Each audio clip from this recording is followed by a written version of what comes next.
Akhirnya, hari pertamaku di sekolah telah tiba. Hore! Acara spesial ini membutuhkan hoodie favoritku. Sangat keren, kan? Tapi entah dari mana, aku dihadang oleh sekelompok cowok dan antrean murahan mereka. Tidak ada waktu untuk urusan monyet, tapi mereka tidak mengizinkanku pergi. Hei, apa kamu tahu siapa aku? Aku. Semuanya tiba-tiba menjadi buram. Oh tidak, kacamataku. Aku tersandung saat mencoba meraihnya kembali, tapi terdorong ke lantai. Semuanya, enyahlah, berikan aku itu. Aku mendongak dan samar-samar melihat pahlawanku menawarkan bantuan kepadaku. Dia memberiku kacamataku dan aku mengucapkan terima kasih. Tapi dia hanya menatapku dengan dingin dan pergi tanpa mengucapkan sepatah kata pun. Aneh. Oh, ngomong-ngomong, aku Hazel Palmer, 17 tahun. Tapi aku di sini bukan sebagai murid. Tapi aku seorang guru. Ya, kalian tidak salah dengar. Bukan untuk menyombongkan diri, tapi aku cukup jenius. Aku bahkan ditawari posisi dalam proyek penelitian kampusku, yang sudah aku tolak untuk mengejar impianku menjadi guru SMA. Jadi inilah aku, pada hari pertama aku menjalaninya. Pertama, aku diperkenalkan dengan guru-guru lain. Tapi aku tidak menyangka mereka hanya menatapku dengan tatapan menghakimi. Untunglah setelah pertemuan tersebut seorang guru muda bernama Rebecca dengan ramah menyambutku dan bahkan memberitahuku tentang beberapa anak nakal di sekolah. Sekarang saatnya bertemu dengan murid-muridku. Segera setelah aku menyelesaikan perkenalanku, seluruh kelas langsung berubah menjadi sarang lebah. Bu, bagaimana kalau kita melanjutkan pelajaran ini di bioskop malam ini? Mulet, tindik hidung, orang ini pastilah Lukas terkenal yang telah diperingatkan Rebecca kepadaku. Tolong, memangnya kamu akan berkencan dengan seseorang yang mengenakan hoodie konyol seperti itu? Iya, siapa yang membiarkan wibu mengajar di sini? Astaga, aku tidak mengharapkan reaksi ini. Aku mencoba mengembalikan keheningan, tetapi tidak berhasil. Aku kehabisan kesabaran. Diam, atau kalian semua akan mendapat nilai F. Syukurlah itu berhasil. Itu akan menunjukkan kepada mereka siapa yang bertanggung jawab. Tapi inilah masalah lain. Mustahil. Pasti ada seseorang yang benar-benar datang ke sini untuk belajar, kan? Oke, siapa siswa terbaik di kelas kita? Ethan! Bukankah dia membantuku di lorong? Tapi sepertinya dia tidak mengenaliku. Oh, oke. Lihat. Ethan, kan? Bisakah kamu menyelesaikan persamaan ini? Aku kira mengejanya agak sulit untuk orang yang suka angka sepertimu. Dan seluruh kelas tertawa. Astaga, ini sungguh luar biasa. Bagaimana dengan siswa terbaik kedua? Cassie Santiago? Nama itu terdengar seperti nama teman lamaku. Aku berbelok ke sudut di mana sebuah lengan dengan enggan terangkat. Ya ampun, itu dia. Senang sekali melihat wajah yang familiar di sini, tapi kenapa dia menghindariku? Sore itu, saat berjalan menuju mobilku, aku melihat Cassie dan teman-temannya menggoda seorang gadis. Begitu melihatku, mereka langsung kabur, tapi aku berhasil menangkap Cassie. Cassie, sejak kapan kamu menjadi gadis yang kejam? Bukan urusanmu, laporkan aku ke kepala sekolah jika Anda mau. Lalu dia melangkah pergi, meninggalkanku yang berdiri di sana dengan kebingungan. Sejak kapan Cassie yang manis berakhir di sisi gelap? Ternyata, belum lama ini, ayah Cassie meninggal dunia karena kecelakaan, meninggalkannya tinggal bersama ibu tirinya. Ini pasti membuatnya sangat sedih, sehingga dia memasang topeng dingin dan sembrono ini sebagai mekanisme pertahanan. Itu sangat menyedihkan. Jadi untuk membuat Cassie merasa dilibatkan dan juga untuk meningkatkan kinerja seluruh kelas, aku membuat rencana induk. Lebih banyak PR. Belum selesai, poin minus. Dan setiap pelajaran akan datang dengan hadiah. Ujian saat istirahat, dan aku meminta Cassie dan Ethan untuk membantu siswa lainnya.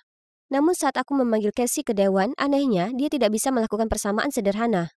Awalnya kupikir itu cuma sikapnya yang memberontak, tapi saat ujian hari itu, aku melihat dia meniru jawaban Ethan. Apakah itu berarti semua nilai A-nya berasal dari kecurangan? Tidak hanya itu, hal yang lebih mengejutkan lagi yang ku ketahui adalah Ethan adalah saudara tirinya. Setelah kelas selesai, aku datang untuk berbicara dengannya, tapi dia tidak memperhatikanku. Cassie, aku tahu rahasia di balik nilai A-mu. Nilai tinggi tidak berarti apa-apa jika bukan hasil kerja kerasmu sendiri. Keluarlah dari urusanku. Kamu temanku dan kamu adalah guru yang baik. Aku akan dengan senang hati mengajarmu. Bagaimana kalau hari ini? Sampai jumpa di perpustakaan. Memangnya aku peduli? Kata-katanya memang menyakitkan, tapi menurutku dia hanya berusaha menjaga citra dinginnya. Jadi aku masih menunggunya, tapi dia tidak pernah muncul. Tidak peduli seberapa keras aku mencoba, Cassie mengabaikanku dan terus berbuat curang. Saat ujian tengah semester, dia bahkan secara terang-terangan merampas kertas Ethan. Memang benar dia adalah temanku, tapi aku tidak bisa membiarkannya lebih lama lagi. Jadi aku mencoret ujiannya, itu harus dilakukan. Pada hari yang sama, ketika aku berada di perpustakaan mencari materi, aku mendengar suara-suara yang aku kenal berbicara. Bu Palmer terlalu berlebihan. Dia bahkan menolak ujian Cassie hari ini. Bisakah kamu percaya ini? Kenapa dia tidak bisa pengertian sepertimu? Berikan dia waktu, Sadie. Dia hanya melakukan apa yang menurutnya terbaik. Jadi, itukah yang sebenarnya dipikirkan murid-muridku tentang aku? Setelah semua yang kulakukan untuk mencoba membantu mereka, namun yang kudapatkan hanya ucapan buruk. Dan Rebecca baik sekali membelaku seperti itu. Tak heran mereka menyukainya. Beberapa hari kemudian, hal yang tidak terduga terjadi. Casey, Lucas, dan beberapa orang lainnya datang dan meminta pelajaran tambahan. Akhirnya mereka mulai mempunyai minat lain dalam belajar. Tapi aku tidak tahu kalau itu hanyalah tipu muslihat dari murid-muridku tercinta untuk mengubah hari-hari berikutnya menjadi mimpi buruk. Dan penghasutnya adalah Lucas, menurutku.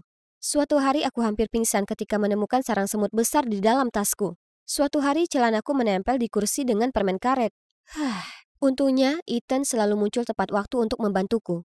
Dia benar-benar misterius, tidak seperti sebelumnya. Dia tidak hanya mencoba membelaku di kelas, tapi dia juga membantuku membawa buku. Tapi aku tidak berharap dia terlalu peduli. Suatu kali, aku melihatnya di tempat cuci mobil tempatku bekerja paruh waktu. Aku segera bersembunyi di balik mobil, tapi Ethan terus berjalan menuju kotak cucianku. Aku di sini untuk menemuimu, jadi tidak perlu bersembunyi, biarkan aku membantumu. Setelah itu, Ethan mengantarku pulang. Kami banyak mengobrol dan aku merasa cukup nyaman untuk bercerita tentang kondisi kesehatan ibuku. Dan bagaimana aku kerja paruh waktu untuk menutupi biaya rumah sakitnya. Sisi dirinya yang ini jauh berbeda dari biasanya, dan itu mengharukan. Tiba-tiba kami melihat seorang wanita tua yang tampak tersesat sehingga kami menawarkan untuk membawanya pulang. Dan coba tebak, dia adalah nenek dari Lucas yang terkenal kejam. Aku benar-benar kaget dengan betapa besarnya seorang pemberontak seperti Lucas yang sangat peduli pada neneknya. Aku tahu dia sangat mencintainya. Sayang sekali, dia satu-satunya keluarga yang dia punya sekarang. Lucas, aku tahu belajar bukanlah hal yang kamu suka. Tapi tidakkah kamu berpikir nenekmu akan bahagia jika kamu melakukannya? Sejak itu, Lucas berhenti berbuat nakal padaku. Begitu pula siswa lainnya. Sekarang mereka bahkan bisa mengerjakan matematika sederhana. Sebuah langkah kecil. Melihat usahaku akhirnya membuahkan hasil, aku mengadakan pertemuan orang tua untuk melaporkan kemajuan siswa. Di tengah presentasiku, fotoku sedang bercosplay sebagai Sailor Moon muncul di layar. Ya Tuhan, kenapa itu ada di sini? Beraninya kamu membiarkan hal kekanak-kanakan ini mengajari anak-anakku. Kemudian dia bergegas pergi, diikuti oleh semua orang. Aku pikir aku akhirnya memiliki murid-muridku di pihakku. Ternyata aku tidak pernah melakukannya. Lalu tibalah hal terakhir, hasil tes kesehatan ibuku. Aku tidak bisa menahan tangis, mengeluarkan semua emosiku yang terpendam. Lalu tiba-tiba sebuah tangan diletakkan di bahuku. Apa yang salah? Kesehatan ibuku memburuk dan dia memerlukan operasi segera. Aku turut berduka mendengarnya. Semuanya akan baik-baik saja. Kuatkan dirimu, Bu Palmer. Aku menghargai dia yang menghiburku, dan saat aku merasa sedikit lebih baik, kami memutuskan untuk pergi. Tapi pintunya dikunci dari luar. Itu pasti lelucon dari murid-muridku lagi. Kami mencoba membanting pintu dan berteriak meminta tolong, namun akhirnya menyerah dan menunggu seseorang datang. Suasana tenang ini memang bisa membuat orang terbuka, dan aku jadi tahu tentang Ethan. Sepertinya kita berdua punya masalah dengan keluarga tercinta. Apa masalahmu? Aku punya saudara perempuan, kamu tahu siapa, yang sangat aku sayangi. Tapi sekeras apapun aku berusaha, dia selalu membangun tembok di antara kami. Oh, bukankah ini pertama kalinya Ethan membicarakan kehidupan pribadinya? Dia selalu bersikap dingin dan menjaga jarak, tapi aku tahu jauh di lubuk hatinya dia juga mengalami kesulitan. Aku begitu asyik dengan ceritanya, hingga aku lupa sedang dikurung dan perlahan-lahan tertidur, hingga suara mendengung mengagetkanku. Dan ada banyak kamera ponsel yang mengarah ke kami. Teman-teman, periksa ponselmu. Lihat apa yang dilakukan Bu Palmer dan Ethan selama ini.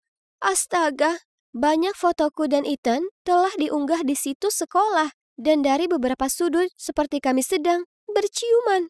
Oh tidak, aku mencoba menjelaskan, tapi mereka malah menatapku dengan jijik. Dan kenapa Ethan hanya berdiri di sini tanpa berkata apa-apa? Hal ini segera sampai ke kepala sekolah. Dia memberitahuku akan ada sidang kasus untuk hubungan yang tidak pantas dengan seorang siswa. Bagaimana ini bisa terjadi?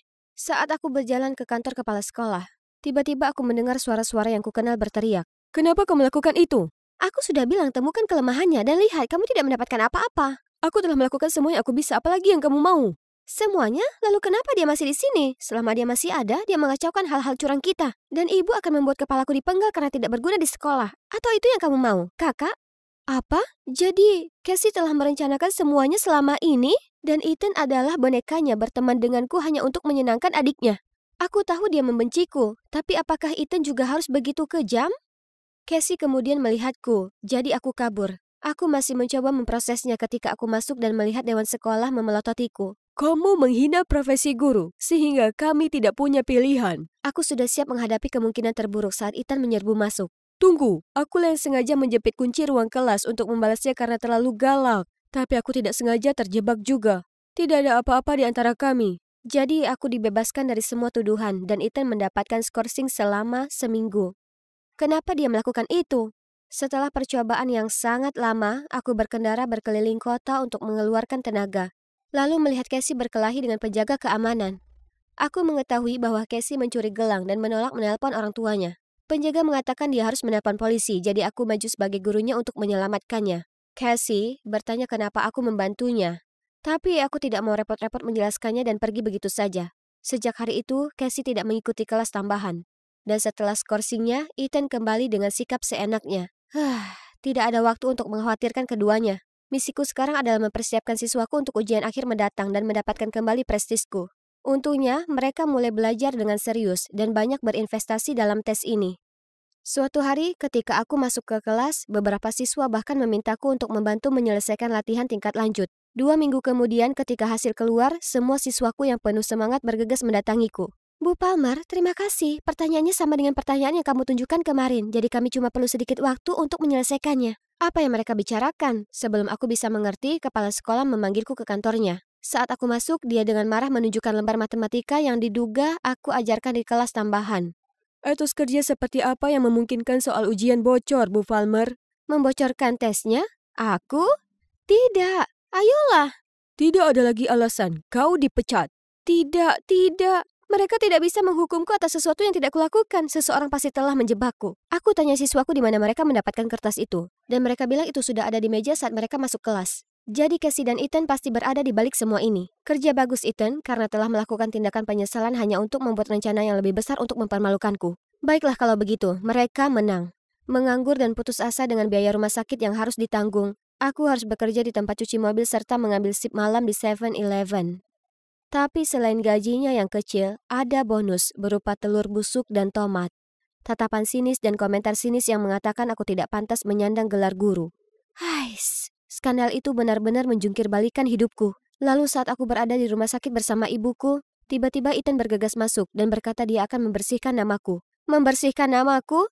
Bukankah dialah yang menjelek-jelekanku? Apa yang dia mainkan kali ini?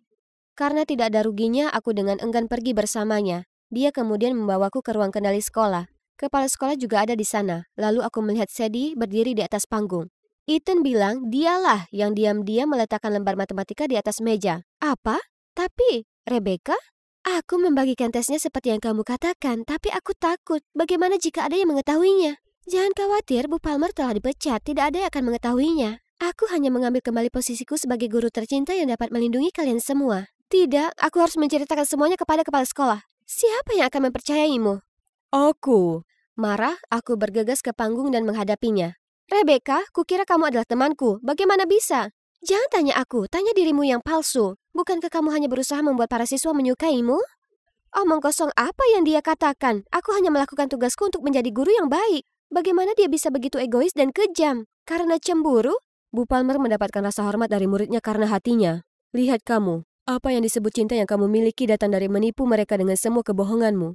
Itu sebabnya mereka menjadi keras kepala dan meremehkan belajar. Aku tidak tahu kamu orangnya seperti itu. Bagaimana bisa kamu menyebut dirimu seorang guru? Kepala sekolah tidak bisa menyembunyikan kemarahannya, memecat Rebecca, lalu meminta maaf padaku dan menawarkan pekerjaanku kembali. Tapi setelah semua masalah ini, sekolah ini benar-benar menguras tenagaku. Aku tidak tahan lagi, jadi aku menolak. Saat aku menyeka air mataku, Ethan datang ke sisiku. Bu Palmer, aku minta maaf atas semua yang kulakukan. Aku hanya mencoba menyenangkan Casey, tapi sekarang aku tahu aku hanya menyakitimu. Aku sudah mengetahuinya. Aku hendak pergi ketika sekelompok siswa yang dipimpin oleh Casey mendekati kami. Lalu Ethan memberitahuku bahwa Casey lah yang membantunya dengan rencana memancing Rebecca agar mengakui perbuatannya. Maaf atas semua hal buruk yang kulakukan padamu. Tolong kembalilah. Kami telah belajar banyak hal sejak ibu pindah ke sini. Tolong jangan tinggalkan kami. Peristiwa yang gila. Aku akhirnya bertahan. Maksudku, ini adalah pekerjaan impianku dan aku bukan orang yang mudah menyerah. Aku juga berbicara dengan ibu tiri Casey tentang pembelajarannya. Ternyata dia tidak menyadari pendekatan ketatnya menyebabkan keretakan di antara mereka semua. Casey, Ethan, dan ibu mereka mengobrol, dan kini mereka tampak lebih memahami satu sama lain. Aku sangat bahagia untuk mereka, dan kami menjadi teman setelah itu. Waktu berlalu, dan sekarang murid-muridku atau teman-temanku sudah lulus dan akan segera terbang untuk mengejar impian mereka sendiri. Tiba-tiba, Ethan menyeretku ke sudut. Jadi, mulai sekarang kita bukan lagi guru dan murid, kan? Sepertinya.